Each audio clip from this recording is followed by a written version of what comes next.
वाहिगुरु साहिब जीओ।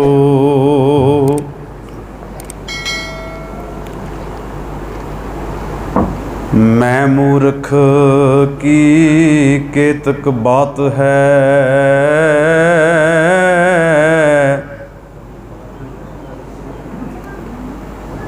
Coat परादी Taraya रे।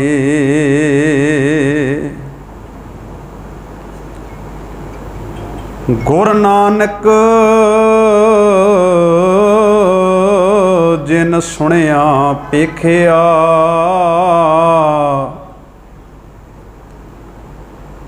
से फिर गरबास ना परया रे।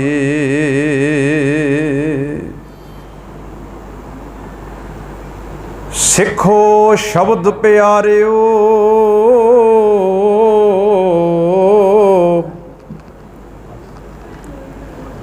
जन्म मरण की टेक,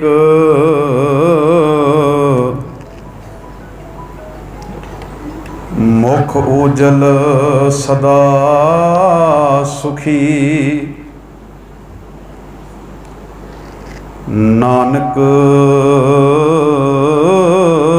सिमरत एक,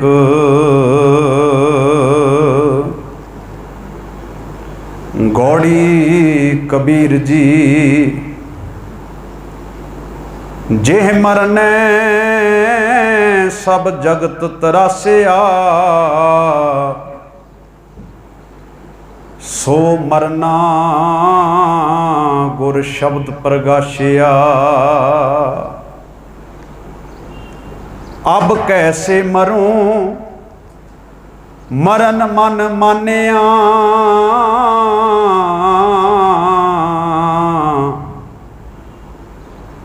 मर मर जाते जिन राम न जानिया। अब कैसे मरूं मरन मन मानिया, मर मर जाते जिन राम ना जानिया। रहाओ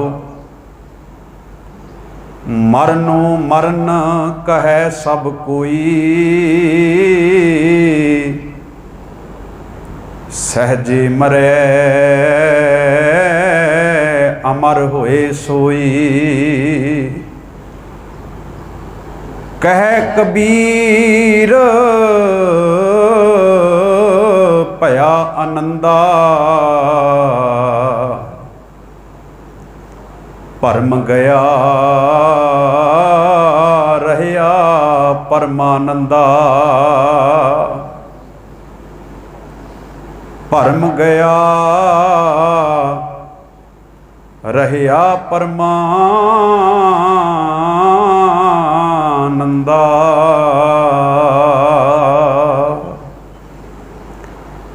परम सन्मान योग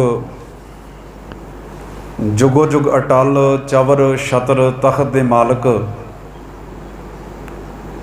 गुरता गद्दी ते सुभाईमान शब्द गुरु बाणी के बोहित, अमृत के दाते वालिए कुल आलम।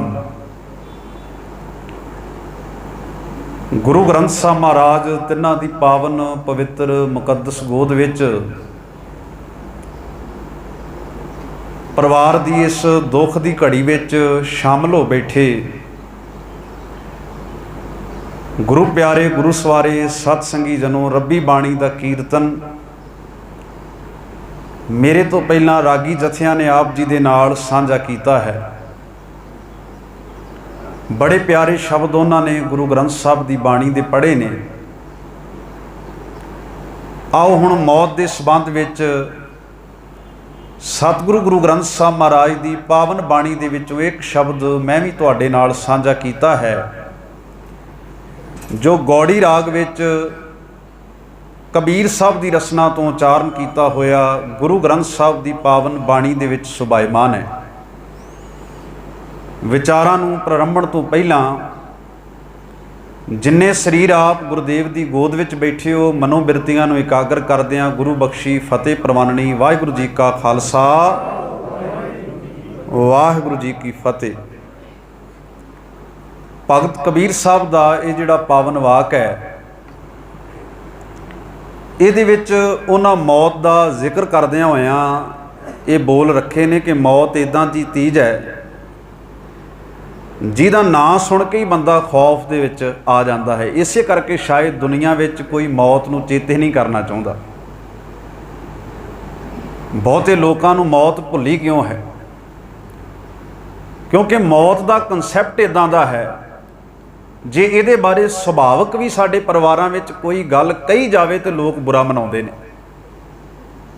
ਮੈਂ ਕਈ ਵਾਰ ਮਹਿਸੂਸ ਕੀਤਾ, ਮੈਨੂੰ ਤੁਹਾਡੇ ਕਲਚਰ ਬਾਰੇ ਬਹੁਤਾ ਨਹੀਂ ਪਤਾ, ਪਰ ਪੰਜਾਬ ਦੇ ਵਿੱਚ ਜੇ ਝੂਠਾ ਹੀ ਕੋਈ ਮਾਂ ਨੂੰ ਉਹਦਾ ਪੁੱਤ ਕਹਿ ਦਵੇ ਵੀ ਮਾਤਾ ਮੈਂ ਚੱਲਿਆ, ਚੱਲ ਜੇ ਵਾਪਸ ਆ ਗਿਆ ਤੇ ਤੈਨੂੰ ਮਿਲ ਲਊਂਗਾ, ਨਹੀਂ ਤੇ ਫਿਰ ਠੀਕ ਹੈ, ਨਹੀਂ ਤੇ ਫਿਰ ਮੇਰੀ ਆਖਰੀ ਫਤਿਹ।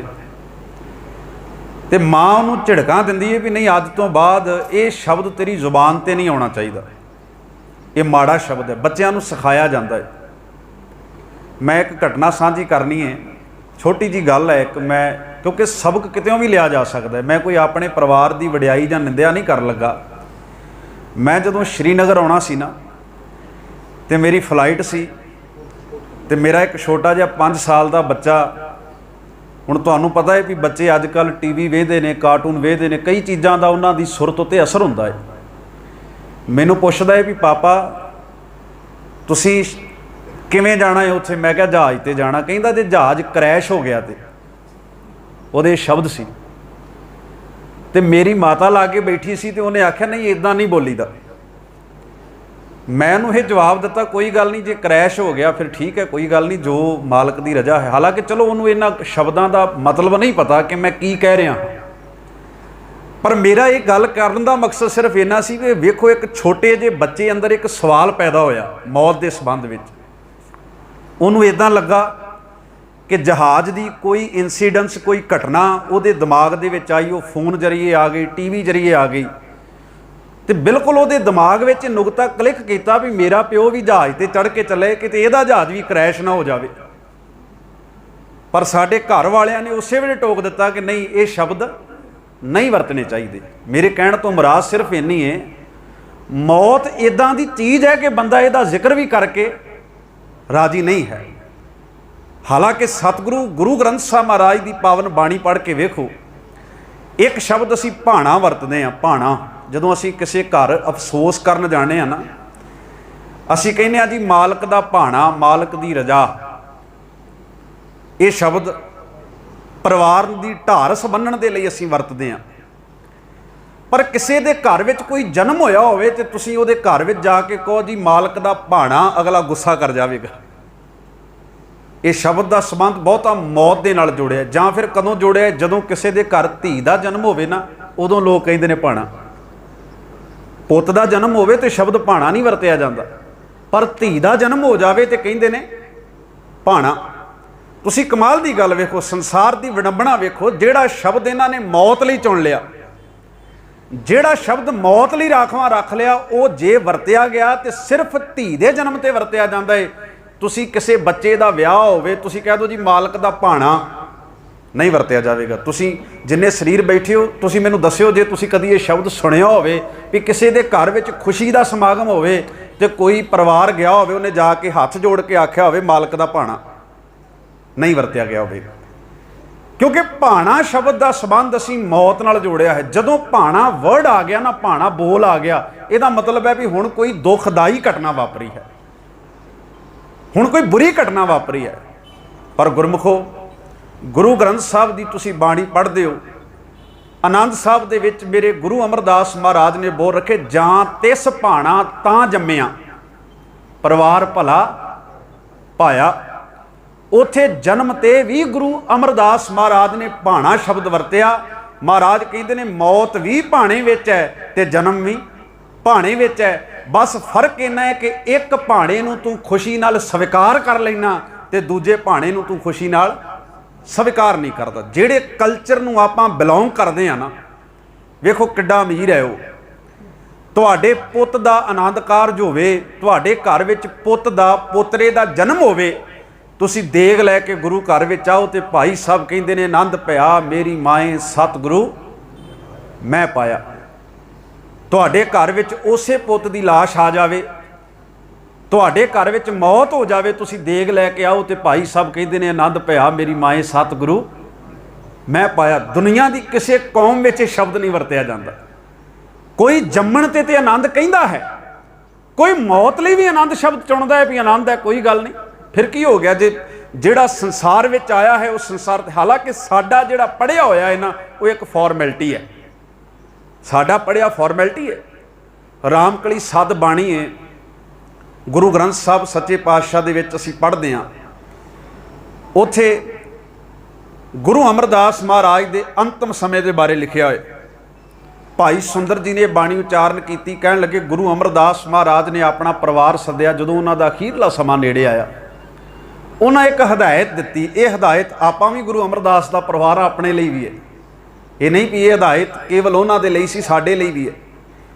ਸਤਿਗੁਰੂ ਗੁਰੂ ਅਮਰਦਾਸ ਦੇ ਦੋ ਬੋਲ ਸਾਂਝੇ ਕਰਾਂਗਾ। ਪਹਿਲਾ ਉਹਨਾਂ ਨੇ ਆਖਿਆ ਕੇਸੋ ਗੋਪਾਲ ਪੰਡਤ ਸੱਦਿਓ, ਹਰ ਹਰ ਕਥਾ ਪੜ੍ਹੇ ਪੁਰਾਣ ਜੀਓ। ਮਹਾਰਾਜ ਕਹਿੰਦੇ ਜਦੋਂ ਮੈਂ ਸੰਸਾਰ ਤੋਂ ਰੁਖਸਤ ਹੋ ਜਾਵਾਂ, ਤੁਸੀਂ ਕੀ ਕਰਨਾ ਹੈ ਵੀ ਕੇਸਾਂ ਵਾਲੇ ਰੱਬ ਦੇ ਪੰਡਤ ਸੱਦਣੇ ਨੇ। ਵੇਖੋ ਇੱਕ ਪੰਡਤ ਪੁਜਾਰੀ ਹੈ ਮੰਦਰ ਦਾ, ਇੱਥੇ ਉਹਦੀ ਗੱਲ ਨਹੀਂ ਹੈ। ਇੱਥੇ ਕੇਸੋ ਗੋਪਾਲ, ਕੇਸੋ ਕੂਕੀ ਹੈ, ਕੇਸੋ ਰੱਬ ਨੂੰ ਆਖਿਆ ਗਿਆ ਹੈ, ਪਰਮੇਸ਼ਰ ਨੂੰ ਆਖਿਆ ਗਿਆ ਹੈ। ਮਹਾਰਾਜ ਕਹਿੰਦੇ ਕਿਹਦੇ ਪੰਡਤ ਸੱਦਣੇ ਨੇ? ਗੋਪਾਲ ਦੇ। ਗੋਪਾਲ ਕਹਿੰਦੇ ਨੇ ਜਿਹੜਾ ਧਰਤੀ ਨੂੰ ਪਾਲਣ ਵਾਲਾ ਹੈ।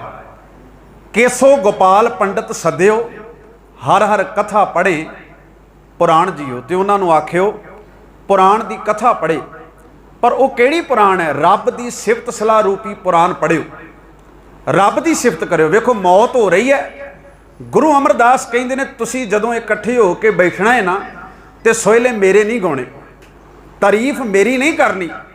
ਤੁਸੀਂ ਜਦੋਂ ਇਕੱਠੇ ਹੋ ਕੇ ਬੈਠਣਾ ਹੈ, ਮੌਤ ਮੇਰੀ ਹੋਵੇਗੀ ਪਰ ਸਿਫਤ ਨਿਰੰਕਾਰ ਦੀ ਹੋਵੇਗੀ, ਕਹਾਣੀ ਉਹਦੀ ਪਾਉਣੀ ਹੈ। ਕੇਸੋ ਗੋਪਾਲ ਪੰਡਤ ਸੱਦਿਓ, ਹਰ ਹਰ ਕਥਾ ਪੜ੍ਹੇ ਪੁਰਾਣ ਜੀਓ। ਇੱਕ ਬੋਲ ਉਹਨਾਂ ਨੇ ਹੋਰ ਰੱਖਿਆ। ਮਹਾਰਾਜ ਕਹਿੰਦੇ ਮਤ ਮੈਂ ਪਿੱਛੇ ਕੋਈ ਰੋਵ ਸੀ, ਮੈਂ ਜਦੋਂ ਮਰਾਂ ਰੋਇਓ ਨਾ ਮਗਰੋਂ ਕੋਈ। ਇੱਕ ਰੋਣਾ ਹੈ ਸੁਭਾਵਿਕ, ਤੁਹਾਡੀਆਂ ਅੱਖਾਂ ਦੇ ਵਿੱਚੋਂ ਅਥਰੂ ਟਪਕ ਆਇਆ, ਕੋਈ ਤੁਹਾਡੇ ਵਿੱਚੋਂ ਗਿਆ, ਇਹ ਬੜੀ ਸੁਭਾਵਿਕ ਹੈ। ਇੱਕ ਰਿਵਾਜ ਹੁੰਦਾ ਹੈ ਵੈਣ ਪਾਉਣ ਦਾ, ਉੱਚੀ ਉੱਚੀ ਜਿਹੜਾ ਹੈ ਉਹ ਇੱਕ ਡਰਾਉਣੀਆਂ ਆਵਾਜ਼ਾਂ ਕੱਢਣ ਦਾ। ਇਹਨਾਂ ਦੋਵਾਂ ਵਿੱਚ ਫਰਕ ਹੈ। ਸਤਿਗੁਰੂ ਗੁਰੂ ਅਮਰਦਾਸ ਮਹਾਰਾਜ ਨੇ ਪਹਿਲੀ ਹਦਾਇਤ ਕੀਤੀ, ਕਹਿਣ ਲੱਗੇ ਮਤ ਮੈਂ ਪਿੱਛੇ ਕੋਈ ਰੋਵ ਸੀ ਸੋ ਮੈਂ ਮੂਲ ਨਾ ਪਾਇਆ। ਜੇ ਮੇਰੇ ਗੁਰਸਿੱਖ ਹੋ ਤੇ ਜਦੋਂ ਮੈਂ ਮਰਾਂ ਤੁਸੀਂ ਰੋਇਓ ਨਾ। ਦੂਜਾ ਆਖਿਆ ਕਰਨਾ ਕੀ ਹੈ? ਕਹਿੰਦੇ ਬਹਿ ਕੇ ਰੱਬ ਦੇ ਪੰਡਤ ਸੱਦਣੇ ਨੇ, ਰੱਬ ਦੀ ਕਥਾ, ਰੱਬ ਦਾ ਕੀਰਤਨ ਕਰਨਾ ਹੈ। ਆ ਮੇਰੀਆਂ ਦੋ ਹਦਾਇਤਾਂ ਨੇ। ਪਰ ਅਫਸੋਸ ਹੈ ਕਿ ਬਹੁਤੀ ਵਾਰ ਮੇਰੀ ਕੌਮ ਨੇ ਗੁਰੂ ਅਮਰਦਾਸ ਮਹਾਰਾਜ ਦੀਆਂ ਇਹ ਹਦਾਇਤਾਂ ਪੱਲੇ ਨਹੀਂ ਬੰਨੀਆਂ। ਹੁਣ ਇਸ ਸਚਾਈ ਨੂੰ ਪ੍ਰਵਾਨ ਕਰਨਾ ਪੈਣਾ। ਜਿੱਡੀ ਖੁਸ਼ੀ ਨਾਲ ਬੰਦਾ ਜਨਮ ਪ੍ਰਵਾਨ ਕਰਦਾ ਏ, ਮਹਾਰਾਜ ਨੇ ਆਖਿਆ ਮੌਤ ਨੂੰ ਉਨੀ ਖੁਸ਼ੀ ਨਾਲ ਬੰਦਾ ਪ੍ਰਵਾਨ ਨਹੀਂ ਕਰਦਾ। ਵੇਖੋ ਬਾਣੀ ਦੇ ਵਾਕ, ਕਹਿੰਦੇ ਜਨਮੇ ਕੋ ਵਾਜੇ ਵਧਾਏ, ਘਰ ਵਿੱਚ ਜਨਮ ਹੋਇਆ ਵਾਜੇ ਵਜਾਏ ਗਏ। ਜਨਮੇ ਕੋ ਵਾਜੇ ਵਧਾਏ, ਸੋਹਿਲੜੇ ਅਗਿਆਨੀ ਗਾਏ। ਸੋਹਿਲੜੇ ਕਹਿੰਦੇ ਨੇ ਗੀਤਾਂ ਨੂੰ। ਘਰ ਵਿੱਚ ਜਨਮ ਹੋਇਆ, ਅਗਿਆਨੀ ਬੰਦਾ ਗੀਤ ਗਾ ਰਿਹਾ ਹੈ, ਬੜੀ ਖੁਸ਼ੀ ਵਿੱਚ ਹੈ। ਇੱਕ ਸੋਹਿਲਾ ਹੈ ਰੱਬ ਦਾ, ਜੈ ਘਰ ਕੀਰਤ ਆਖੀਏ ਕਰਤੇ ਕਾ ਹੋਏ ਵਿਚਾਰੋ, ਤਿਤ ਘਰ ਗਾਵੋ ਸੋਹਿਲਾ ਸਿਵਰਿਓ ਸਿਰਜਣਹਾਰੋ। ਤੁਮ ਗਾਵੋ ਮੇਰੇ ਨਿਰਭਉ ਕਾ ਸੋਹਿਲਾ, ਹਉ ਵਾਰੀ ਜਿਤ ਸੋਹਿਲਾ ਸਦਾ ਸੁਖ ਹੋਏ। ਇਹ ਉਹ ਗੀਤ ਹੈ ਜਿਹਨੂੰ ਗਾ ਕੇ ਸਦੀਵ ਸੁਖ ਮਿਲੇਗਾ, ਸਦਾ ਸੁਖੀ ਰਹੋਗੇ। ਇੱਕ ਸੋਹਿਲਾ ਹੈ ਜਿਹਨੂੰ ਆਪਾਂ ਗਾਉਣਾ ਵਜਾਉਣਾ ਕਹਿੰਦੇ ਆ, ਉਹ ਵੀ ਗੀਤ ਹੀ ਨੇ। ਸਤਿਗੁਰੂ ਮਹਾਰਾਜ ਕਹਿੰਦੇ ਨੇ ਜਨਮੇ ਕੋ ਵਾਜੇ ਵਧਾਏ, ਜਨਮ ਹੋਇਆ ਬੱਚੇ ਦਾ, ਵਾਜੇ ਵਜਾਏ ਗਏ, ਵਾਜੇ ਵਧਾਏ। ਸੋਹਿਲੜੇ ਅਗਿਆਨੀ ਗਾਏ, ਸੋਹਿਲੜੇ ਗਾ ਰਹੇ ਅਗਿਆਨੀ ਬੰਦਾ, ਗਿਆਨ ਨਹੀਂ ਹੈ, ਸਮਝ ਨਹੀਂ ਹੈ। ਸੋਹਿਲੜੇ ਅਗਿਆਨੀ ਗਾਏ, ਜੋ ਜਨਮੈ ਤਿਸ ਸਰ ਪਰ ਮਰਨਾ। ਮਹਾਰਾਜ ਕਹਿੰਦੇ ਜਾਣਦਾ ਨਹੀਂ, ਜਿਹੜਾ ਜੰਮਿਆ ਹੈ ਇਹਦੇ ਸਿਰ ਉੱਤੇ ਮੌਤ ਵੀ ਖਲੋਤੀ ਹੈ। ਜੋ ਜਨਮੈ ਤਿਸ ਸਰ ਪਰ ਮਰਨਾ, ਕਿਰਤ ਪਿਆ ਸਿਰ ਸਾਹਾ ਹੈ। ਕਹਿਣ ਲੱਗੇ ਸਿਰ ਉੱਤੇ ਮੌਤ ਵੀ ਖਲੋਤੀ ਹੈ। ਗੁਰਦੇਵ ਦੀ ਪਾਵਨ ਬਾਣੀ ਦਾ ਵਾਕ ਰਾਗੀ ਸਿੰਘ ਸਾਂਝਾ ਕਰ ਰਹੇ ਸੀ, ਜੋ ਦਿਨ ਆਵੇਂ ਸੋ ਦਿਨ ਜਾਹੀ ਕਰਨਾ ਕੂਚ ਰਹਿਣ ਥਿਰ ਨਾਈ। ਮਹਾਰਾਜ ਕਹਿੰਦੇ ਜਿਹੜਾ ਦਿਨ ਆ ਰਿਹਾ ਹੈ ਉਹ ਦਿਨ ਜਾ ਰਿਹਾ ਹੈ। ਹਰ ਪਲ ਹਰ ਵਕਤ ਬੰਦਾ ਮੌਤ ਦੀ ਗੋਦ ਵਿੱਚ ਜਾ ਰਿਹਾ ਹੈ। ਹਰ ਵਕਤ ਇਹਦਾ ਪੜਾਅ ਮੌਤ ਵੱਲ ਪੜ ਰਿਹਾ ਹੈ, ਵੱਧ ਰਿਹਾ ਹੈ। ਕਬੀਰ ਸਾਹਿਬ ਨੇ ਆਖਿਆ, ਜਨਨੀ ਜਾਨਤ ਸੁੱਤ ਵੱਡ ਹੋਤ ਹੈ। ਮਾਂ ਕਹਿੰਦੀ ਹੈ ਪੁੱਤ ਵੱਡਾ ਹੋ ਗਿਆ। ਜਦੋਂ ਉਹਦਾ ਪੁੱਤ ਵੱਡਾ ਹੁੰਦਾ ਹੈ ਨਾ, ਮਾਂ ਕਹਿੰਦੀ ਅੱਜ ਮੇਰਾ ਪੁੱਤ 20 ਸਾਲਾਂ ਦਾ ਹੋ ਗਿਆ, ਅੱਜ 21 ਦਾ ਹੋ ਗਿਆ, 22 ਦਾ ਹੋ ਗਿਆ, ਬੜੀ ਖੁਸ਼ ਹੁੰਦੀ ਹੈ। ਪਰ ਗੁਰਦੇਵ ਕਹਿੰਦੇ ਦੂਜਾ ਪੱਖ ਵੀ ਸੋਚ ਕੇ ਵੇਖ, ਕਦੀ ਦੂਜੇ ਐਂਗਲ ਤੋਂ ਵੀ, ਦੂਜੇ ਨਜ਼ਰੀਏ ਤੋਂ ਵੀ ਉਸ ਗੱਲ ਨੂੰ ਸਮਝ ਕੇ ਵੇਖ, ਜਿਹਨੂੰ ਤੂੰ ਕਹਿ ਰਹੀ ਹੈ ਵੱਡਾ ਹੋ ਰਿਹਾ, ਇਹਦੀ ਉਮਰ ਵੀ ਘਟ ਰਹੀ ਹੈ। ਇਹਨੂੰ ਇੱਦਾਂ ਵੀ ਕਿਹਾ ਜਾ ਸਕਦਾ ਹੈ ਕਿ ਅੱਜ 1 ਸਾਲ ਘਟ ਗਈ, ਅੱਜ 2 ਸਾਲ ਘਟ ਗਈ, 4 ਸਾਲ ਘਟ ਗਈ। ਜਨਨੀ ਜਾਨਤ ਸੁੱਤ ਵੱਡ ਹੋਤ ਹੈ, ਇਤਨਾ ਕੋ ਨਾ ਜਾਣੇ ਜੇ ਦਿਨ ਅਵਧ ਘਟਤ ਹੈ। ਇਹ ਮੌਤ ਦਾ ਬਾਜ਼ ਇਦਾਂ ਦਾ ਹੈ ਜਿਹੜਾ ਗਲਾ ਪਤਾ ਨਹੀਂ ਕਿਹੜੇ ਵੇਲੇ ਆਣ ਕੇ ਘੁੱਟ ਦਵੇ, ਇਹਦਾ ਕੋਈ ਪਤਾ ਨਹੀਂ। ਸਤਿਗੁਰ ਨੇ ਇਸ ਅਟਲ ਸਚਾਈ ਨੂੰ ਖੁਸ਼ੀ ਨਾਲ ਪ੍ਰਵਾਨ ਕਰਨ ਲਈ ਆਖਿਆ। ਕੋਈ ਦੁਨੀਆ ਦਾ ਐਸਾ ਬੰਦਾ ਹੈ ਜਿਹੜਾ ਮੌਤ ਨੂੰ ਵੀ ਖੁਸ਼ੀ ਨਾਲ ਪ੍ਰਵਾਨ ਕਰ ਲਵੇ। ਉਹ ਕੌਣ ਹੈ? ਗੁਰੂ ਅਰਜਨ ਸਾਹਿਬ ਮਹਾਰਾਜ ਉਹ ਨੇ ਜਿਹੜੇ ਮੌਤ ਨੂੰ ਖੁਸ਼ੀ ਨਾਲ ਪ੍ਰਵਾਨ ਕਰਦੇ ਨੇ। ਗੁਰੂ ਤੇਗ ਬਹਾਦਰ ਸਾਹਿਬ ਮਹਾਰਾਜ ਉਹ ਨੇ ਜਿਨ੍ਹਾਂ ਨੇ ਮੌਤ ਨੂੰ ਹੱਸ ਕੇ ਗਲ ਲਾ ਲਿਆ। ਕੋਈ ਮੌਤ ਨੂੰ ਜੱਫੀ ਪਾਉਂਦਾ ਵੇਖਣਾ ਹੋਵੇ, ਆਪ ਚੱਲ ਕੇ ਜਿਹੜਾ ਮੌਤ ਦੇ ਖੂਹ ਕੋਲ ਗਿਆ ਹੋਵੇ, ਉਹ ਤੁਹਾਨੂੰ ਸਿੱਖ ਇਤਿਹਾਸ ਤੇ ਗੁਰ ਇਤਿਹਾਸ ਵਿੱਚੋਂ ਉਹਨਾਂ ਸੂਰਬੀਰਾਂ ਦੀਆਂ ਗਥਾਵਾਂ ਲੱਭ ਜਾਣਗੀਆਂ, ਜਿਨ੍ਹਾਂ ਦੇ ਬਾਰੇ ਤੁਸੀਂ ਅਰਦਾਸ ਵਿੱਚ ਪੜ੍ਹਦੇ ਹੋ, ਜਿਨ੍ਹਾਂ ਸਿੰਘਾਂ ਸਿੰਘਣੀਆਂ ਨੇ ਧਰਮ ਹਿੱਤ ਸੀਸ ਦਿੱਤੇ। ਇਹ ਕੌਣ ਸੀ ਜਿਨ੍ਹਾਂ ਨੇ ਇਸ ਮੌਤ ਦੀ ਸੱਚਾਈ ਨੂੰ ਪ੍ਰਵਾਨ ਕਰ ਲਿਆ? ਇੱਕ ਬੇਨਤੀ ਹੋਰ ਕਰਕੇ ਮੈਂ ਸ਼ਬਦ ਦੀ ਵਿਚਾਰ ਵਾਲੇ ਬੰਨੇ ਆਵਾਂਗਾ। ਸਤਿਗੁਰ ਨੇ ਆਖਿਆ ਜਿਹੜਾ ਜਿਉਣਾ ਹੈ ਨਾ, ਇਹ ਚੀਜ਼ ਇਦਾਂ ਦੀ ਹੈ, ਬੰਦਾ ਕਦੀ ਰੱਜਦਾ ਨਹੀਂ। ਰੱਜ ਨਾ ਕੋਈ ਜੀਵਿਆ, ਬੰਦਾ ਜਿਉ ਕੇ ਕਦੀ ਨਹੀਂ ਰੱਜਦਾ। ਬੰਦਾ ਮੌਤ ਦੇ ਕੰਢੇ ਤੇ ਵੀ ਪਿਆ ਹੋਵੇ ਨਾ, ਉਮਰ ਬਹੁਤ ਵਡੇਰੀ ਹੋ ਗਈ ਹੋਵੇ, ਤਾਂ ਵੀ ਉਹਨੂੰ ਪੁੱਛ ਲਾ ਕਿ ਹੋਰ ਜੀਣਾ ਹੈ, ਉਹ ਜੀਣ ਦੀ ਆਸ ਕਰਕੇ ਭੱਜਾ ਫਿਰਦਾ ਹੈ। ਕੋਈ ਨਹੀਂ ਜਿਉਂਦਾ, ਖਿਮਾ ਕਰਨਾ, ਕੋਈ ਵੀ ਮਰਨ ਨੂੰ ਤਿਆਰ ਨਹੀਂ ਹੈ। ਇੱਕ ਪੱਖ ਇਤਿਹਾਸ ਦਾ ਸਾਂਝਾ ਕਰਾਂ, ਜਿਨ੍ਹਾਂ ਨੂੰ ਜ਼ਿੰਦਗੀ ਜਿਉਣ ਦਾ ਢੰਗ ਆ ਜਾਂਦਾ ਹੈ ਨਾ, ਜਿਨ੍ਹਾਂ ਨੂੰ ਮੌਤ ਦੀ ਸੱਚਾਈ ਪਤਾ ਲੱਗ ਜਾਂਦੀ ਹੈ, ਉਹ ਫਿਰ ਮੌਤ ਨੂੰ ਕੋਈ ਬਹੁਤੀ ਵੱਡੀ ਅਹਿਮੀਅਤ ਨਹੀਂ ਦਿੰਦੇ। ਉਹਨਾਂ ਨੂੰ ਪਤਾ ਲੱਗ ਗਿਆ ਕਿ ਮੌਤ ਕੋਈ ਵੱਡੀ ਚੀਜ਼ ਨਹੀਂ ਹੈ, ਸਾਰੇ ਸੰਸਾਰ ਨੇ ਇੱਥੋਂ ਤੁਰ ਜਾਣਾ ਹੈ। ਉਹਨਾਂ ਨੂੰ ਇਹ ਵੀ ਪਤਾ ਲੱਗ ਜਾਂਦਾ ਹੈ ਕਿ ਜੀਵਨ ਵੀ ਕੋਈ ਵੱਡੀ ਚੀਜ਼ ਨਹੀਂ ਹੈ। ਕਿ ਜੇ ਬੰਦਾ ਇਹ ਸਮਝੇ, ਵੇਖੋ ਬਾਣੀ ਦਾ ਵਾਕ ਪੜ੍ਹਨਾ, ਜੇ ਜੁਗ ਚਾਰੇ ਆਰਜਾ ਹੋਰ ਦਸੂਣੀ ਹੋਏ। ਮਹਾਰਾਜ ਕਹਿੰਦੇ ਕਿਸੇ ਬੰਦੇ ਦੀ ਉਮਰ 4 ਯੁੱਗ ਹੋ ਜਾਵੇ। ਇਹ ਹਿੰਦੂ ਮਿਥਿਹਾਸ ਦੇ ਵਿੱਚ ਯੁੱਗਾਂ ਨੂੰ ਮੰਨਿਆ ਗਿਆ ਹੈ, ਗੁਰਮਤਿ ਨੇ ਨਹੀਂ ਕੋਈ ਮਾਨਤਾ ਦਿੱਤੀ। ਜੇ ਜੁਗ ਚਾਰੇ ਆਰਜਾ ਹੋਰ ਦਸੂਣੀ ਹੋਏ, ਯੁੱਗ 4 ਕਿਸੇ ਦੀ ਆਰਜੂ ਹੋ ਜਾਵੇ, ਉਹ ਤੋਂ ਵੀ 10 ਗੁਣਾ ਹੋਰ ਵੱਧ ਜਾਵੇ ਕੰਮ। ਜੇ ਜੁਗ ਚਾਰੇ ਆਰਜਾ ਹੋਰ ਦਸੂਣੀ ਹੋਏ, ਨਵਾਂ ਖੰਡਾਂ ਵਿੱਚ ਜਾਣੀਆਂ ਨਾਲ ਚੱਲੇ ਸਭ ਕੋਏ। ਬੰਦੇ ਨੂੰ ਪ੍ਰਭਤਾ ਵੀ ਪ੍ਰਾਪਤ ਹੋਵੇ, ਉਹਨੂੰ ਸਨਮਾਨ ਵੀ ਪ੍ਰਾਪਤ ਹੋਵੇ। 9 ਖੰਡ ਧਰਤੀ ਦੇ ਮੰਨੇ ਗਏ ਨੇ, 9 ਹਿੱਸੇ। ਤੁਸੀਂ ਧਰਤੀ ਨੂੰ ਜਿਵੇਂ 4 ਦਿਸ਼ਾਵਾਂ ਮੰਨੀਆਂ ਗਈਆਂ ਨੇ ਨਾ, ਉਸ 4 ਦਿਸ਼ਾਵਾਂ ਵਿੱਚ ਕ੍ਰੋਸ ਮਾਰ ਲਓ, ਦੂਜੇ ਰੋਕ ਨੁਕਰਾਂ ਵਾਲੇ ਬੰਨਿਓ ਤੇ 8 ਬਣ ਜਾਂਦੀਆਂ ਨੇ। ਇਹ ਮੰਨੀਆਂ ਗਈਆਂ ਨੇ। ਇਹ ਹੋ ਗਏ 8 ਖੰਡ ਧਰਤੀ ਦੇ। 8 ਪਹਿਰੀ 8 ਖੰਡ, 9ਵਾਂ ਖੰਡ ਸਰੀਰ। ਮਹਾਰਾਜ ਨੇ ਆਖਿਆ ਨਵਾਂ ਖੰਡਾਂ ਵਿੱਚ ਜਾਣੀਆਂ। 9 ਖੰਡ ਧਰਤੀ ਦੇ ਮੰਨੇ ਗਏ ਨੇ, 8 ਇਹ ਹੋ ਗਏ, 4 ਦਿਸ਼ਾਵਾਂ ਤੇ 4 ਤੁਸੀਂ ਵਿੱਚ ਇਦਾਂ ਲਾਈਨਾਂ ਖਿੱਚ ਲਓ ਤੇ 8 ਬਣ ਜਾਂਦੇ ਨੇ। 9ਵੀਂ ਜਗ੍ਹਾ ਉਹ ਹੈ ਜਿੱਥੇ ਮੈਂ ਖਲੋਤਾ, ਇਹਨੇ 9 ਖੰਡ। ਮਹਾਰਾਜ ਕਹਿੰਦੇ ਤੂੰ ਨਵਾਂ ਖੰਡਾਂ ਵਿੱਚ ਤੈਨੂੰ ਕੋਈ ਜਾਣਦਾ ਹੋਵੇ, ਤੇਰੀ ਉਮਰ ਵੀ ਵਡੇਰੀ ਹੋਵੇ, ਤੈਨੂੰ ਸੰਸਾਰ ਦੇ ਵਿੱਚ ਮਾਣ ਵੀ ਪ੍ਰਾਪਤ ਹੋ ਜਾਵੇ, ਨਵਾਂ ਖੰਡਾਂ ਵਿੱਚ ਜਾਣੀਆਂ ਨਾਲ ਚੱਲੇ ਸਭ ਕੋਏ। ਚੰਗਾ ਨਾਉ ਰਖਾਏ ਕੈ ਜਸ ਕੀਰਤ ਜਗ ਲੈ। ਚੰਗਾ ਨਾਮ ਨਾ ਰਖਾ ਕੇ ਸੰਸਾਰ ਦੀ ਵਡਿਆਈ ਵੀ ਖੱਟ ਲਵੇਂ। ਚੰਗਾ ਨਾਉ ਰਖਾਏ ਕੈ ਜਸ ਕੀਰਤ ਜਗ ਲੈ। ਜੇ ਤਿਸ ਨਦਰ ਨਾ ਆਵਈ ਤਾਂ ਬਾਤ ਨਾ ਪੁੱਛੈ। ਕਿ ਬਾਬੇ ਨੇ ਆਖਿਆ ਕੀਟਾਂ ਅੰਦਰ ਕੀਟ ਕਰ ਦੋਛੀ, ਦੋਸ਼ ਧਰੇ। ਏਡੀ ਵੱਡੀ ਪ੍ਰਭਤਾ ਦਾ ਮਾਲਕ ਹੁੰਦਿਆਂ ਹੋਇਆਂ, ਏਡੀ ਲੰਮੀ ਉਮਰ ਨੂੰ ਮਾਣਦਿਆਂ ਹੋਇਆਂ ਵੀ ਤੇਰੀ ਇੱਕ ਔਕਾਤ ਕੀੜੇ ਤੋਂ ਵੱਧ ਨਹੀਂ ਹੈ ਜੇ ਰੱਬ ਭੁੱਲ ਗਿਆ ਹੈ। ਇਸ ਕਰਕੇ ਬੰਦੇ ਦਾ ਅਸਲੀ ਜੀਵਨ ਹੈ ਕਿਹੜਾ? ਉਹ ਜੀਵਨ ਹੈ ਜਦੋਂ ਉਹਨੂੰ ਨਿਰੰਕਾਰ ਚੇਤੇ ਆਉਂਦਾ ਹੈ, ਜਦੋਂ ਨਿਰੰਕਾਰ ਸੁਰਤ ਵਿੱਚੋਂ ਵਿਸਰਦਾ ਹੈ। ਸਤਿਗੁਰੂ ਕਹਿੰਦੇ ਨੇ ਆਖਾਂ ਜੀਵਾਂ ਵਿਸਰੈ मर जाऊं।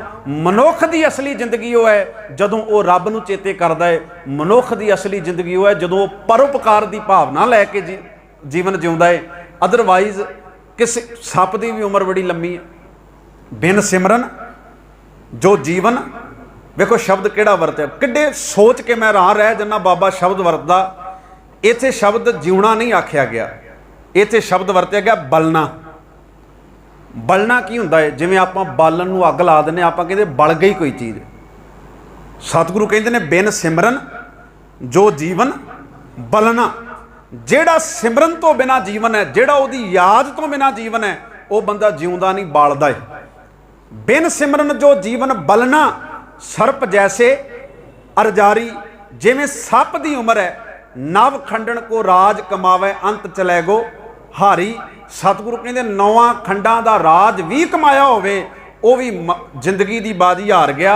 इस करके सब तो वधिया मनुख दा जीवन है जदों चंगियाई नूं जींदा है। मौत ते सच्चाई है, मौत सारियां दी आवेगी। इत्थे सतगुर दी बाणी दे वाक पढ़ देवां।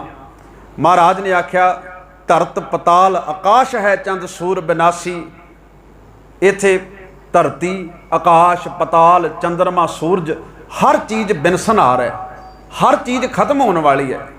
बादशाह शाह उमराव खान ढाहे डेरे जासी। कोई वड्डा बादशाह होवे जिहदे बड़े बड़े महल होण, हनुमान क्षमा करना जिन्हें लंका नूं साड़ दिता, उदाहरण दी जा रही सी रावण दी। सतगुर ने आख्या 1 लाख पूत 1.25 लाख नाती ते रावण कर दिया ना बाती। ये भी वाक रखे सर्ब सोयन की लंका होती रावण से अधिकाई। कहाँ पयो दर बांधे हाथी खिन मैं पई पराई। मौत इदां दी चीज़ है, ये सारा कुछ पराया कर दिंदी है, खिन विच पराया कर दिंदी है। किसी अदीब के बड़े प्यारे बोल ने, असीं मलाल करते हाँ।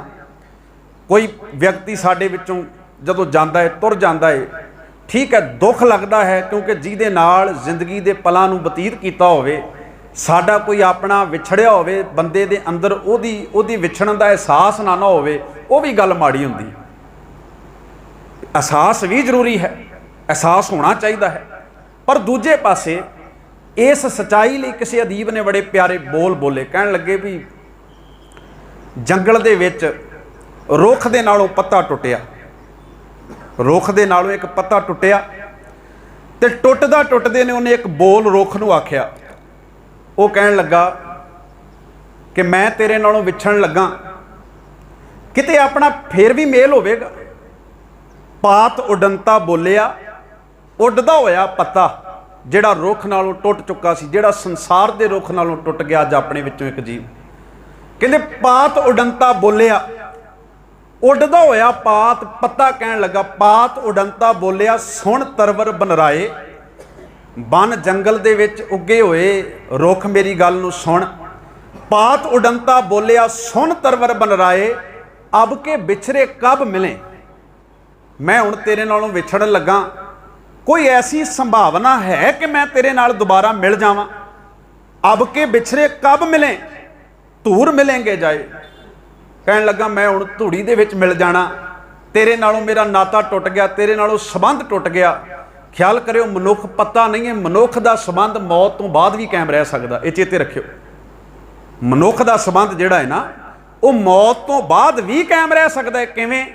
वो रह सकता है अपनी चंगियाई करके। गुरु गोबिंद सिंह महाराज का संबंध अज भी साडे नाल है। पत्ते का संबंध तो भावें रुख नाल ना रहे, क्योंकि पत्ते ने मान लिया टुटना ही सब कुछ है, पत्ते लिए टुटना ही मौत है, पर बंदे लिए संसार तो चले जाना ही मौत नहीं हुंदी। ये फर्क है। सतगुरु सच्चे पातशाह कृपा करन बोल रख रहा सी, पात उडंता बोलिया सुन तरवर बनराए, अब के बिछड़े कब मिले। मैं तेरे नालों विछड़ चलिया, कोई संभावना है तेनों मिलन दी। रुख नूं टुटदा होया पत्ता कहंदा धूर मिलेंगे जाए, मैं हुण धूड़ी विच मिल जाना जाके। आगे तरवर बोलिया, अगों रुख ने जवाब दिता, आगे तरवर बोलिया सुन पात मम बात। कहण लगा हे पत्ते मेरी एक गल बड़ी ध्यान नाल ते गौर नाल सुन जा।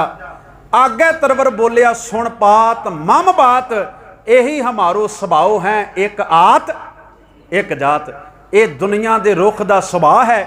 इत्थे किसे दे घर विच सत्थर विछे ने ते किसे दे घर विच खुशियां दियां शहनाइयां वज रहीआं ने, कोई हस्पताल विच खुशी नाल लड्डू लैके जा रहा है तो कोई कहता एंबूलेंस का प्रबंध करो, शरीर डैड हो गया, चलो वापस लैके चल गए।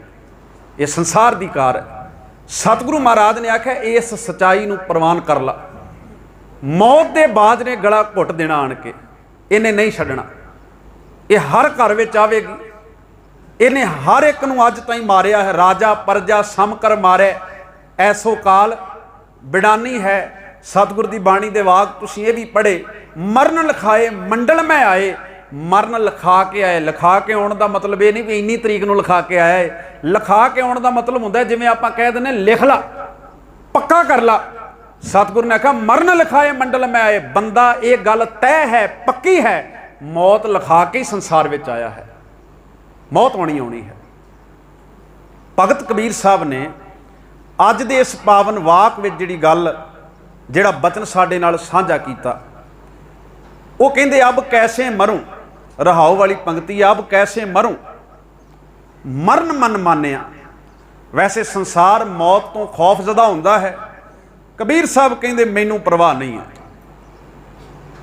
क्योंकि मैनू इहदी असलीयत का पता लग गया, मैनू इहदी सच्चाई का पता लग गया। वेखो कई सच्चाइयां ऐसियां हुंदियां ने जिहदे बारे तुहानू पता लग जाए, फिर बंदा ढैंदी कला विच बहुता नहीं जाता। असी जदों इन्हां सच्चाइयां नूं भुला जाने ना, फिर कई बार डिप्रैशन दे विच भी चले जाने। जदों असी मौत की सच्चाई नूं भुला दिंने आ भी नहीं ये अटल ही है, तो फिर बंदा मुश्किलों में नहीं फसदा। गुरु तेग बहादुर साहब ने आख्या सी ना, चिंता तां की कीजिए जो अनहोनी होए। कहंदे चिंता करनी चाहिए है, चिंता भी चंगी चीज़ है, पर वो कर जिहड़ी गल अनहोनी होवे। अनहोनी की हुंदी है भी जो होना नहीं सी चाहिदा पर हो गया। मेरी गल नूं बड़ा गौर नाल सुनियो। बाबे ने कहा चिंता तां की कीजिए जो अनहोनी होए। होनी होवे, होनी ना होवे पर हो जावे, उहदी चिंता जायज़ है। हुण सिख लई अनहोनी किहड़ी है? मैं कहना सानू चिंता पता किस चीज़ की करनी चाहिए है, मौत की नहीं करनी चाहिए, क्योंकि मौत तो होनी है। इस करके उसकी काहदी चिंता है? चिंता इस गल की करनी चाहिए मेरा बच्चा मैं किते सिक्खी नालों टुट ना जावां। आ है चिंता का विषय। चिंता इस चीज़ की करिए, चिंता इस चीज़ की करनी चाहिए कि मैं झूठ बोलदा, मैं बेईमानी करदा, मैं गुरु का सिख सा, करनी नहीं सी चाहिए पर मैं कर बैठा। यह है चिंता का विषय। जे किते साडा समाज ये चिंता, असी चिंता किहड़ियां गल्लां दी कर रहे हैं जिहड़ियां गल्लां दा चिंता करन दा कोई लाभ नहीं है। गुरुदेव गुरु तेग बहादुर साहब ने आख्या चिंता ताकि कीजिए जो अनहोनी होए। ये मार्ग संसार को नानक थिर नहीं कोए। संसार दा मार्ग इदां दा है, इत्थे थिर रहन वाला कोई भी नहीं, इत्थे सदैव जिंदगी जीवन वाला कोई भी नहीं। इत्थे गुरु पैगंबर औलिए सब तुर गए। सतगुरु गुरु अर्जन साहब ने सोई राग विच आख्या सी रहन ना पावें सुर नर देवा, ऊठ सुधारे कर मुनजन सेवा।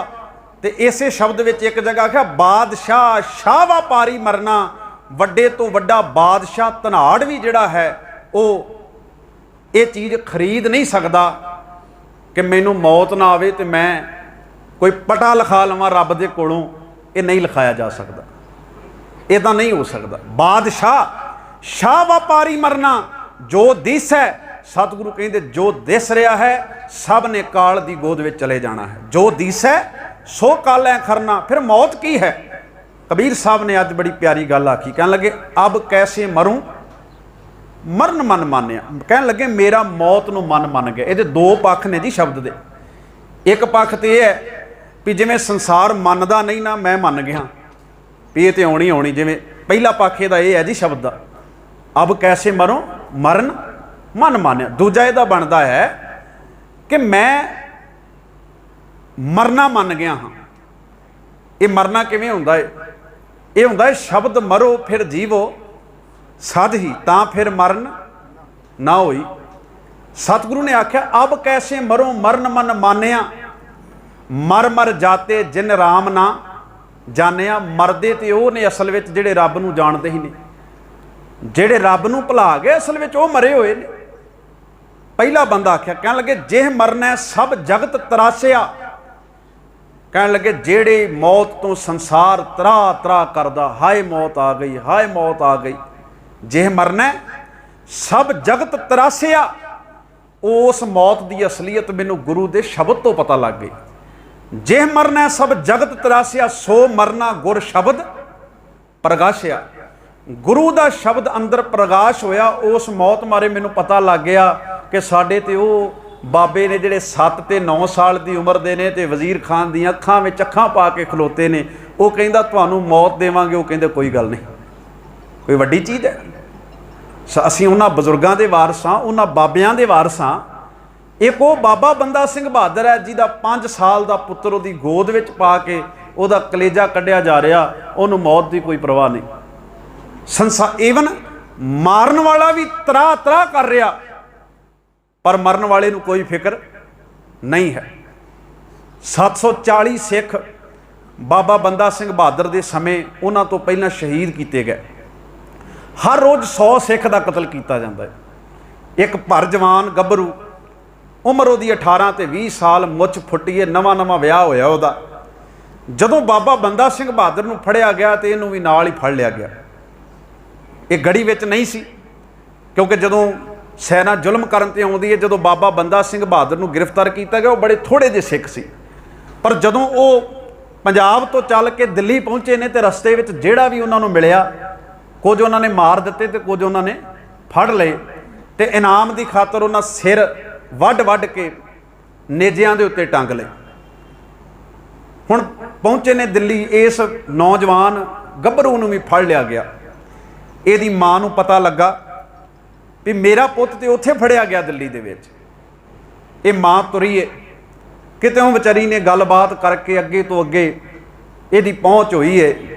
ਜਿਹੜਾ उत्थे मौत के घाट उतारन का आर्डर दिंदा है, ਉਹਦੇ ਨਾਲ ਇਹਦੀ पहुँच हुई है। पहुँच बन गई मौत देण वाले उस बादशाह तक।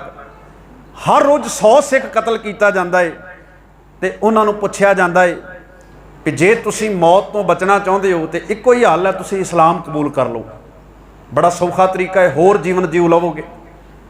पर कोई भी ऐसा सिख नहीं मिलिया जिन्हें उन्हों की इस ईण नूं कबूल किया होवे। उन्हों का सवाल वो ही सी भी जे तो इस्लाम धारण कीतियां मौत नहीं आउंदी तो फिर ठीक है, पर जे मौत उत्थे भी आ जानी है, फिर असी गुरु के सन्मुख होकर मरीए, फिर पिठ दे के क्यों मरना?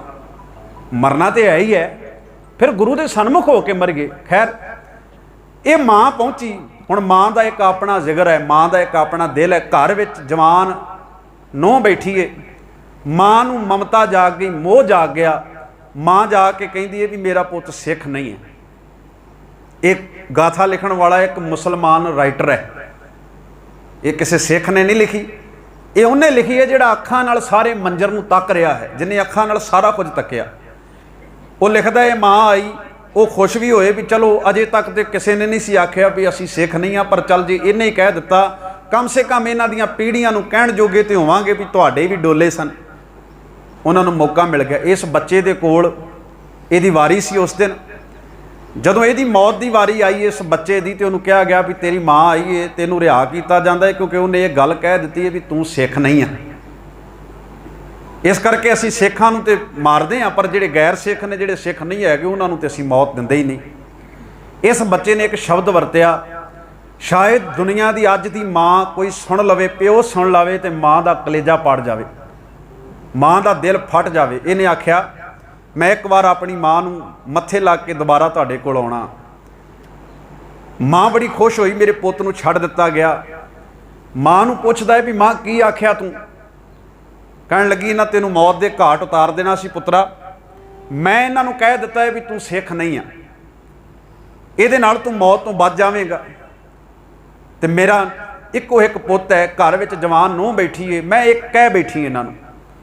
उहदा शब्द सी, मां तू मैनू साहिबजादियां दीयां साखियां सुनाइयां, तू मैनू अपने पुरखियां दीयां कहानियां सुनाइयां भी किद्दां उन्हां मौत नूं गल ला लिया।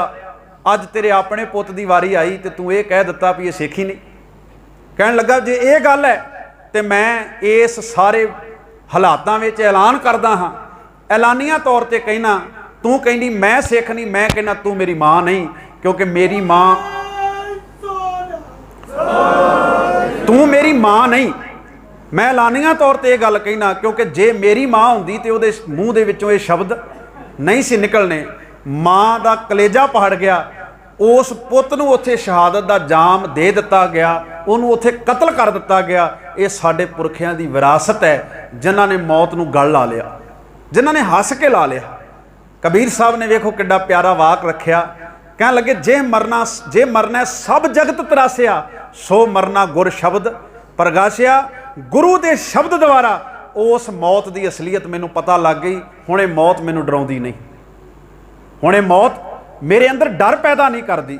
सो मरना गुर शब्द प्रगासिया, अब कैसे मरो मरन मन मानिया, मर मर जाते जिन राम ना जानिया। जेड़े रब नूं जानदे नहीं, वो तो तुरदियां फिरदियां लाछां ने, वो जिउंदे थोड़ा ने। जेड़े अपने गुरु नूं भुल जांदे ने, वो जिउंदियां लाछां ने, उन्हां दे साह चलदे ने। मैडिकल उन्होंने कह देगी भी ये जिउंदा है, पर गुरमत कहेगी नहीं ये मरिया होया। सतगुर ने अगला वाक रखिया, कह लगे मरनो मरन कहे सब कोई, सहजे मरै अमर होए सोई। मौत मौत सारे कूकदे ने, पर जिहड़ा सहज विच आ जांदा है, दुनिया के पदार्थ के मोह नालों अपना नाता तोड़ लैंदा है, वो अमर हो जाता। मरनो मरन कहे सब कोई, सहजे मरै अमर होए सोई। कह कबीर मन भया आनंदा। कबीर साहब कहते मन विच आनंद ते खेड़ा आ गया। जिहड़ी आनंद साहब की बाणी पढ़ के अज तुसी मौत की अरदास करनी है ना, उस आनंद की गल बाबे कबीर ने आख्या मेरे अंदर आ गई। नानक भगतां सदा विगास, भगत सदा खेड़े विच ने। कह कबीर मन भया आनंदा। कबीर आखदा है मन विच आनंद आ गया। कहते गया भरम, हुण भरम दूर हो गया। गया भरम रहा परमानंदा। जीवन विच परम आनंद रह गया ते भरम दूर हो गया। भरम कीए माधवे क्या कहिए, भ्रम ऐसा जैसा मानिए होए ना तैसा। इस करके मौत की अटल सच्चाई नूं सानूं सारिआं नूं प्रवान करन दी लोड़ है। हाँ ठीक है, कुछ इशू परिवार विच इदां दे बन जांदे ने, उहदे विच जिहड़ा है सानूं गुरमत दे पक्षों अपनी तैयारी करन दी लोड़ है। भी जिवें कोई इंसीडेंट साडे परिवारां विच मौत दे वापर जांदे ने, असीं गुरबाणी नूं कई वार पढ़ लैंदे आ, पर गुरबाणी की सच्चाई नूं जिन्ना चिर असीं एक्सैप्ट करना नहीं सिੱਖਦੇ, उन्ना चिर तक साडा पार उतारा नहीं हो सकता। सो साडे विचों अज एक प्राणी विछड़ गया, परिवार दे नाल हमदर्दी है। अकाल पुरख वाहिगुरू उन्हां नूं भाणा मनण दी समर्था बख्शे। ते एक बेनती मैं अखीर ते करके मेरा समा समाप्त है, मैं खिमा मंग लवां भी इदों बाद हुण कोई रस्म नहीं रह जांदी। भी अज जिहड़ी है ये अखीरली रस्म है जिहड़ी आपां निभा लई है। कोई बरसी, कोई वरीणा, कोई किसी दे पार उतारे लिए, क्योंकि बड़े पखंड कई बार चल जाते हैं भी गुरुद्वारे मंजा दे आओ, जुत्ती दे आओ। भी जे बंदा चढ़ाई कर गया भाई नूं जुत्ती दे आओ, मंजा दे दो गुरुद्वारे। उदां जिहड़ी लोड़ है वो परिवार ने सेवा कर देनी, वो एक वखरा इशू है। वो तो हर परिवार ही जदों कोई पुरानी चढ़ाई करदा गुरुद्वारे धर्म प्रचार लई आपां माया दिंदे आ, वो एक वखरा इशू है। पर यह सोच के भी ये जिहड़ा साडी दिता होया वस्त है ये प्राणी दे काम आवेगी नहीं। सतगुरु ने इहदा खंडन कीता है बाणी दे विच। वेखो किड्डा प्यारा वाक आपां पढ़दे आ। सतगुरु ने आख्या कि जे आसा की वार दे वाक ने, गुरुदेव ने आख्या जे मुहाका कर्म है कर्म है पितरी दे, अग्गे वस्त सियाणियां पितरी चोर करे, वड्डिए हथ दलाल के मुसफी ये करे, नानक अग्गे सो मिले जे खट्टे घाले दे। इस करके कोई भी पदार्थ अगे नहीं जाता। तो जिहड़ा ये दावा करता है भी तुहाडा भेजिया होया कोई वस्त मैं अगे उन्होंने पहुँचा देवांगा, महाराज कहते ऐसे दलाल दे हथ वड्ड दिओ जिहड़ा ये दावा करता है। जिउंदियां बजुर्गों की सेवा करिए, जिउंदियां। बाबे ने आखिया जीवत पितर ना माने कोऊ, मूए श्राद्ध कराई। इत्थे घरां विच बजुर्गों की कईयां की हालत विचारियां की बड़ी माड़ी है। उन्होंने जिउंदियां जी शायद कोई चंगा जुल्ला ना जुड़े। जिन्हां ने जिउंदियां बजुर्गों की सेवा कर लई ना, उन्होंने मरण तो बाद फिर बिस्तरे देण दी लोड़ नहीं पैंदी। जिन्हां ने जिउंदियां माता नूं चंगा कंबल दिता, साफ सुथरा मंजा है माता दा, सोहनी चादर विछी हुई है, सोहना प्रबंध कर दिता, उन्होंने मरण तो बाद कोई खेखण करन दी लोड़ नहीं। सतगुर किरपा करे असीं रहत मर्यादा नूं फॉलो करिए। गुरु ग्रंथ साहब महाराज की बाणी विचों आपां मौत के कुछ क पक्षां की गल जिहड़ी अज तुहाडे नाल साझी कीती है। सारिआं दा धन्नवाद। भुलां चुकां मेरियां गल चंगी सतगुरु सच्चे पातशाह दी ਆਸ ਹੈ ਇਹਨਾਂ ਵਿਚਾਰਾਂ ਨੂੰ ਅਸੀਂ ਆਪਣੇ ਜੀਵਨ ਜ਼ਿੰਦਗੀ ਦਾ ਆਧਾਰ ਬਣਾਵਾਂਗੇ। ਫਤਿਹ ਪ੍ਰਵਾਨੋ ਜੀ। ਗੱਜ ਕੇ ਸਾਰੀ ਸੰਗਤ ਆਖੋ ਵਾਹਿਗੁਰੂ ਜੀ ਕਾ ਖਾਲਸਾ ਵਾਹਿਗੁਰੂ ਜੀ ਕੀ ਫਤਿਹ। ਵਾਹਿਗੁਰੂ ਜੀ ਕਾ ਖਾਲਸਾ